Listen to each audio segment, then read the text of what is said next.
What's going on, you guys? My name is Zach Hardley, and in this video I'm going to walk you through how to calculate your own net worth, and I'm going to give you the spreadsheet that I use to calculate mine. Here's everything you need to know. Let's go.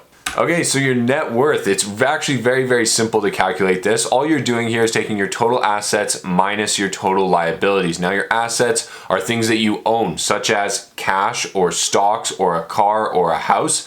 And your liabilities is basically the money that you owe. That could be in the form of a credit card, a line of credit, a mortgage, a car loan, a student loan. It could be any of those different things. And all we're doing here is we are taking assets minus liabilities. What that's going to do is that's going to give us a number that's left over, and that is our net worth. And that net worth number is used to determine how much assets you own after paying off all of your debt. So basically assets minus liabilities, that gives you your net worth. And a higher net worth is generally a good thing, and a lot of people are striving for a high net worth because you get a couple of different things when you have a higher net worth. So first of all, you can get approved for a larger mortgage, or at least a mortgage at a better rate. You can also get better loan rates on other things such as credit cards or lines of credit or car loans, basically anything. If you have a ton of assets and a high net worth, they're not super worried about you not being able to pay back that loan. Therefore, you are a lower risk loan and you can usually get a better rate. You can also get access to more investment opportunities. For instance, if you have a net worth of $5 million, you automatically become an accredited investor, and now you can go out and invest into privately held companies. You can also get access to larger institutions and some bigger fund managers that can usually get better returns. And so having more money allows you to get access to more and better investment opportunities. You can also get, this is actually probably the most well-known one here, is credit cards. So credit cards are largely based off your net worth and your credit history.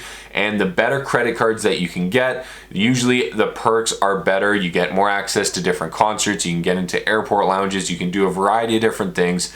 And your net worth definitely plays an important role in here. But realistically, the most important factor here is that having a high net worth allows you to borrow and invest your money more easily. Now, how do we calculate our net worth? What does it actually look like? Well, in this video, I'm going to give you an example, and if you want to see the spreadsheet that we're about to use, it is hosted on my website. It is completely free for the first little while, so definitely go check it out if you want to get a copy of it. And here is what it looks like. So on the left-hand side here, you can see we have our assets and we have our liabilities. And all we're going to do is we're going to fill out this little chart right here, and it is going to calculate our net worth for us. And it's really nice here because if your net worth is above $1, this little box is going to turn green here, and if it is below $1, this little box is going to turn red. So it's going to give you a kind of a visual indication, and then you're going to insert all of the information right here so that you can track your net worth over time. And if you ever get lost here, I've written all the instructions on the right hand side, as well as a couple of different things to consider. But let's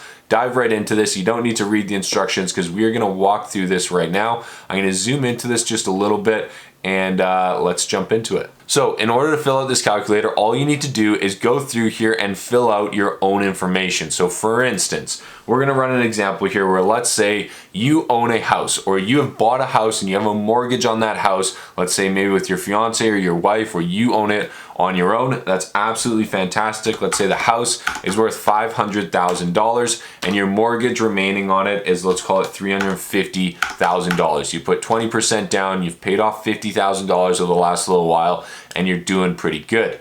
Now let's say you're a younger guy, you're just starting to grow up, you actually don't have a second house or a cabin or anything right now, so you're just going to leave that completely blank. You don't have a second mortgage here, so you're also going to leave that completely blank. It's totally fine to leave any of these blank that you need to, and if you ever need to change the name, you can just go in here and change the name very easily. I want you to customize this to whatever is going to fit best for your lifestyle. So you got a $500,000 house, you got $350,000 left on the mortgage. That gives you a net worth of $150,000 to get started here. But obviously we've got a couple more things here. So let's say that you have got a vehicle that you bought for, let's call it $40,000, but today it's got 100,000 kilometers on it, it's 5 or 6 years old, and it's only worth $15,000 today at market price. Here's the important thing, is this house and your vehicle and everything else in here has to be at today's market price. It can't be at what you bought it at, because that car that you purchased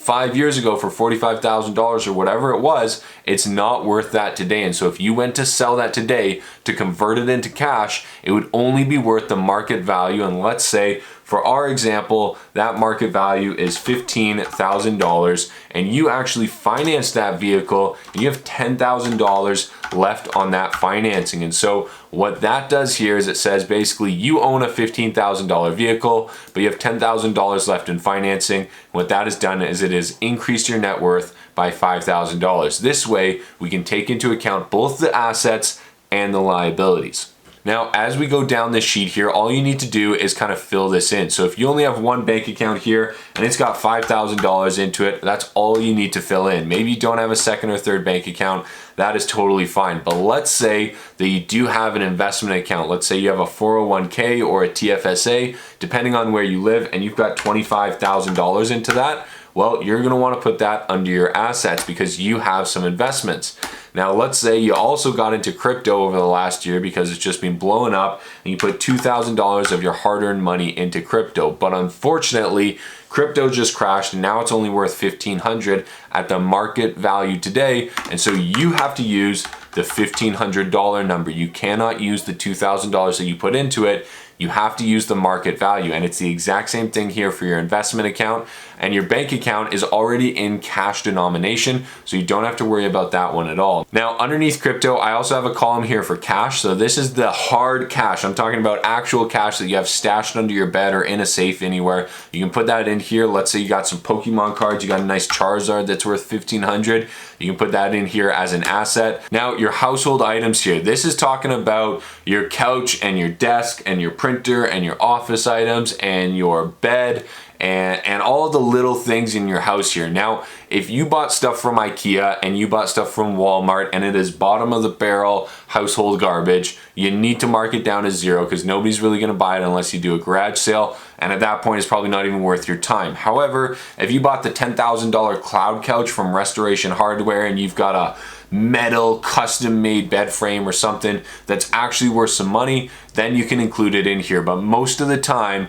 your blender and your espresso machine and all of those little tiny things for household items, they're really not worth anything, and they're not worth it to include in your net worth calculator because 6 months or a year from now, they're gonna break, they're gonna be in the garbage, they're gonna be somewhere else, and it's just not really worth it. So if you have any household items, only include the big stuff. And then if you have anything else here, I've included a couple different columns for other. This is basically any random big purchases you have. Let's say you got a snowmobile or a jet ski or a quad or a camper, or you own a piece of land somewhere, anything like that you can include in here as long as it's under your personal name and it's calculated at the market value today.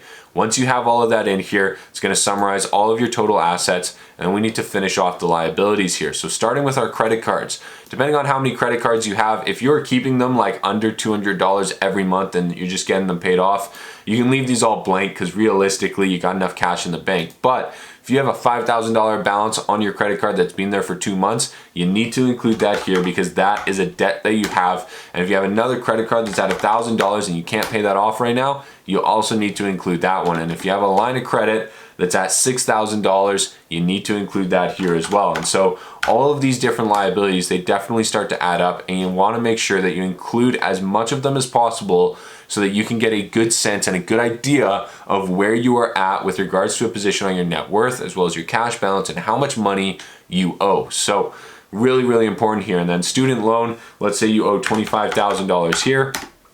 And again, we are taking all of these numbers at the market value today. So we want to go in, if you can, you go to your statements, or you go to your bank account, or you go to your student loan account, and you see exactly what the balance is today, and you update that in here. Now, if you have any overdue bills, I'm talking about like you're behind on your cell phone by $600, you should put that in here. But if you have a $100 cell phone payment that's due in a week, you don't really need to worry about that. That's just regular maintenance here. And then I put in a couple of categories here for others. So if you owe your brother, let's call it $10,000, or you owe family money, or you lost a big poker game or something like that, include that in here because you need to know about it. And then at the bottom here, it's going to calculate all of your liabilities, and then it's going to give you your total net worth. And this is going to be your personal net worth. This is how many assets you have after paying off all of your liabilities. And this is going to be a really good tool for you to measure your personal financial growth over time. And in order to measure that growth, I've built a small little calendar here that keeps track of it for 5 years.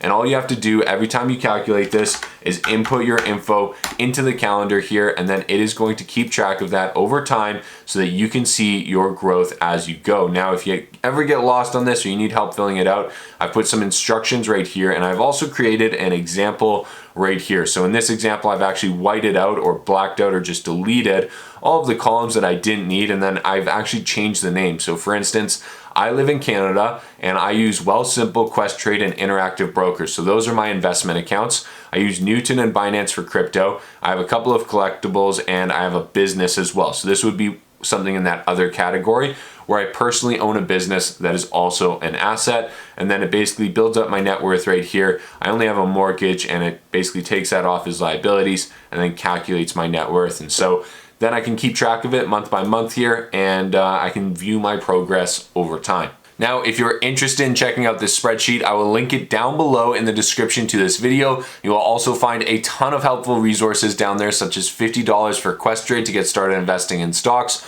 or $25 for Newton to get started investing in crypto. So definitely check out the links down below. There's also a bunch of free courses down there. And if you got any value out of this video, please remember to click that like and subscribe button, and I will see you guys in the next one. Good luck trading, good luck investing, and we'll talk to you soon.